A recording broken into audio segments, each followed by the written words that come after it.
ঐতিহাসিক ধনৰ আলি পথ অৱৰোধ কৰি হাজাৰ হাজাৰ চাহ শ্ৰমিকৰ প্ৰতিবাদ।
দুবছৰ ধৰি বন্ধ হৈ থকা চৰাইদেউ পৰ্বত চাহ বাগিচা খুলি দিয়াৰ লগতে শ্ৰমিক কৰ্মচাৰীৰ ন্যায়ৰ দাবীত এই প্ৰতিবাদী কাৰ্যসূচী ৰূপায়ণ কৰে শ্ৰমিকসকলে।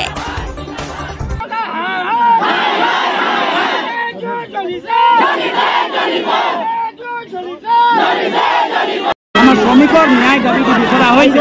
এই শ্ৰমিকৰ মাত কোনো ধ্বংস কৰিব নোৱাৰে। ইয়াত যদি প্ৰশাসনে ভাবিছে যে আমাৰ বন্দুকৰ বঁটা দেখাই পিনি যে আমি এই ভংগ বা শ্ৰমিকৰ মাত বন্ধ কৰিবলৈ পাৰিম, এয়া ভুল হৈছে।